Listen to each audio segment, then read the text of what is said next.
तो भाई आज मैं इस वीडियो में एसक्यूएल के जो न्यू स्टूडेंट हैं उन बच्चों को ये बताने वाला हूं कि एसक्यूएल का जब वो बच्चे एग्जाम देंगे, एग्जाम में क्वेश्चंस वगैरह आएंगे तो भाई उन्हें क्वेश्चंस का आंसर जो है वो कैसे लिखना है। तो देखो भाई, सबसे पहली चीज, क्वेश्चन जो है किस टाइप के आते हैं ये समझ लो आप लोग। क्वेश्चन की लैंग्वेज तो भाई थोड़ी बहुत टफ होती है, तो आप लोगों को समझना पड़ेगा भाई। सबसे पहले तो क्वेश्चन, ये जो क्वेश्चन है ये भाई आप लोगों का सिलेबस में से है पॉलिटिकल साइंस ऑनर्स वाले बच्चों के लिए। बहुत जल्दी आप लोगों की भी क्लासेस स्टार्ट करूंगा मैं बीए प्रोग्राम और पॉलिटिकल साइंस ऑनर्स वाले बच्चों की। तो इस क्वेश्चन में भाई हमसे ये पूछा गया है कि जो लेनिन था उसके साम्राज्यवादी जो सिद्धांत था उसके बारे में बताना है हमें, और साथ ही साथ भाई आज के टाइम पे वो कितना ज्यादा इंपॉर्टेंट है उसके बारे में बताना है। अब 12th क्लास में क्या होता था भाई कि आप जो है डायरेक्ट कुछ भी आंसर लिखना जो है स्टार्ट कर देते थे। ग्रेजुएशन में भाई अगर आप लोगों को अच्छे मार्क्स गेन करने हैं तो आप कुछ भी नहीं लिख सकते हो, आप लोगों को एक सीक्वेंस में लिखना होता है, एक तरीके से आंसर लिखना होता है। अब जैसे क्वेश्चन में पूछा गया था कि भाई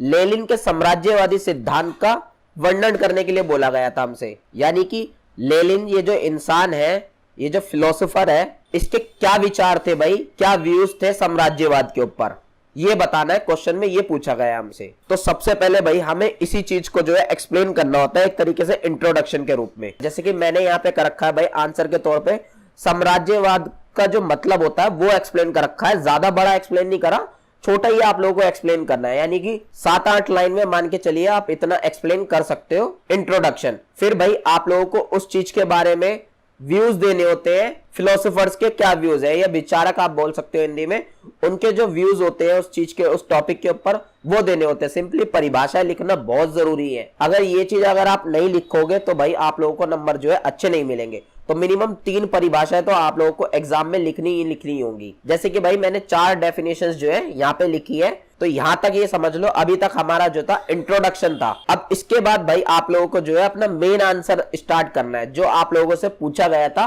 क्वेश्चन में। क्वेश्चन में यही पूछा गया था कि लेनिन के जो साम्राज्यवादी विचार थे वो आप लोगों को एक्सप्लेन करना है। तो भाई इस चीज को मैंने जो है पॉइंट वाइज हर चीज एक्सप्लेन करी है, आप लोग भी इसी तरीके से एक्सप्लेन कर सकते हो। जैसे कि ये पहला पॉइंट है हमारा, आप देख सकते हो पहला पॉइंट जो है अच्छा खासा लैंग्वेज में आप लोगों को समझाने के लिए लिखा है मैंने। बट जब आप एग्जाम में लिखोगे तो आप लोगों को इतना सा नहीं लिखना, आपको कम से कम एक पॉइंट अगर आप लिखोगे तो भाई 7 से 8 लाइन के अंदर जो है लिखना एक पॉइंट को। या आप लोगों की 12th क्लास नहीं है कि आप 2-3 लाइन में जो है लिख के छोड़ दोगे एक पॉइंट को, नहीं भाई, आप लोगों को एक पॉइंट को मिनिमम 6 से 7 लाइन में जो है एक्सप्लेन करना ही करना है। मैंने छोटा इसलिए लिख रखा है क्योंकि भाई मुझे आप लोगों को समझाना है ये चीज। तो इसी तरीके से जो है आप लोगों को सारे पॉइंट जो है एक्सप्लेन कर देने हैं, कम से कम 6 से 7 लाइन में मिनिमम आप मान के चलिए, और ज्यादा में आप कितने भी लाइन में जो है हर पॉइंट को एक्सप्लेन कर सकते हो। अब जो मेन टॉपिक था आप लोगों का, जैसे भाई हमारा मेन टॉपिक था साम्राज्यवाद का सिद्धांत जो है लेनिन का, उसके बारे में हमें बताना था, ये था हमारा मेन टॉपिक। तो इसके भाई मिनिमम अगर आप पॉइंट वाइज कर रहे हो तो मिनिमम भाई आप लोगों को 8 से 10 पॉइंट लिखने हैं।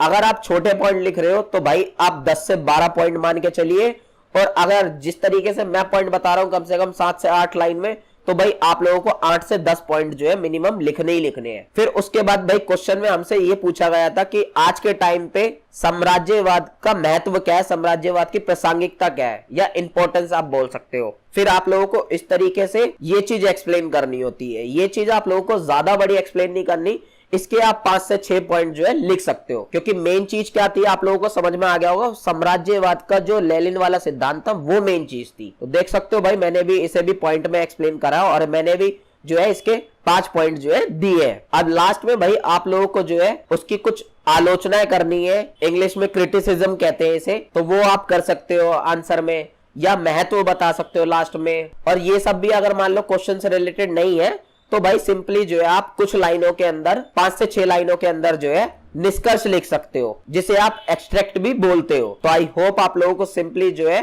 क्वेश्चन का पैटर्न समझ में आ गया होगा। मैं दोबारा से अच्छे से एक्सप्लेन कर देता हूं।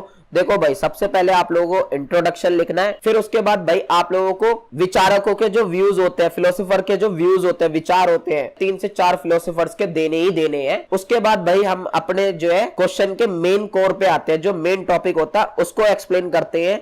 पॉइंट वाइज करना है पॉइंट वाइज कर दो। अगर आप लोगों को पॉइंट वाइज एक्सप्लेन करने की आदत नहीं है, पैराग्राफ वाइज एक्सप्लेन करने की आदत है, तो आप वो भी कर सकते हो। फिर उसके बाद जो भाई सेकंड पार्ट होता है आप लोगों का क्वेश्चन का, उसे एक्सप्लेन करना होता है। और लास्ट में भाई या तो फिर आप क्रिटिसिज्म कर सकते हो, आलोचना कर सकते हो, या महत्व वगैरह इंपॉर्टेंस वगैरह बता सकते हो।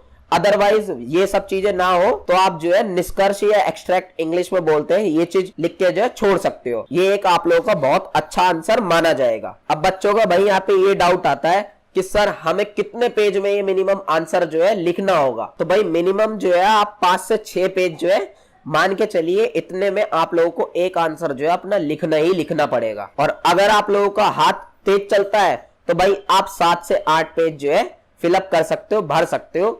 तब आप लोगों का आंसर के जो मार्क्स है वो थोड़े और अच्छे मिलेंगे आप लोगों को। अब मैं ये पेज किस हिसाब से बोल रहा हूं मैं आप लोगों को समझाता हूं। देखो भाई, मान लो ये है एक पेज, तो मैं इसकी एक साइड को एक पेज गिन रहा हूं और इसकी दूसरी साइड को दूसरा पेज गिन रहा हूं। एक चीज और ध्यान रखना भाई, जब आप आंसर लिखोगे तो सबसे पहले भाई एग्जाम में वही आंसर करना जो आप लोगों को सबसे अच्छे तरीके से आता होगा। बाकी भाई आप लोग जो है इंपॉर्टेंट चीजें अगर आप लोगों को पता हो तो भाई उसे अंडरलाइन वगैरह भी करके चले जाइएगा डबल लाइन से। अब ऐसा नहीं है कि भाई पूरे पेज में आप लोगों को अंडरलाइन कर देनी है डबल लाइन से अगर सारा ही इंपॉर्टेंट है तो नहीं भाई, पूरे पेज में हद से हद 1 या 2 ही अंडरलाइन करनी होती है चीजों को। एक चीज और एक्सप्लेन कर दो भाई, जो आप लोग पॉइंट वगैरह लिखोगे इन्हें भाई ब्लैक पेन से लिखकर अंडरलाइन कर सकते हो डबल लाइन से, अदरवाइज ब्लू पेन से ही लिख के अंडरलाइन कर देना, कोई दिक्कत नहीं है। तो मैं सजेस्ट करूंगा जो बच्चा पॉइंट वाइज शुरू से करता है वो पॉइंट वाइज ही करे, और जो बच्चा पैराग्राफ वाइज करता हुआ आया वो पैराग्राफ वाइज ही करे। बट करना आप लोगों को ऐसा ही है कि सबसे पहले इंट्रोडक्शन लिखना है, फिर भाई आप लोगों को विचार लिखने हैं कुछ फिलोसोफर्स के, और फिर जाके जो है आप लोगों को मेन पोर्शन पे आना है आंसर के, और फिर भाई आप लोगों को महत्व बता देना है या क्रिटिसिज्म कर देना है या आलोचना आप कह सकते हो, और लास्ट में निष्कर्ष जो है लिख देना है। यही आप लोग का एक अच्छा आंसर माना जाएगा। आई होप आप लोग जो है बहुत अच्छे से समझ चुके होंगे। कोई डाउट हो किसी भी चीज से रिगार्डिंग तो भाई नीचे कमेंट बॉक्स में बता दीजिएगा, या हमारा टेलीग्राम ग्रुप या व्हाट्सएप चैनल जरूर ज्वाइन कर लीजिएगा, उसका भी लिंक नीचे डिस्क्रिप्शन में मिल जाएगा। मिलते हैं नेक्स्ट वीडियो में।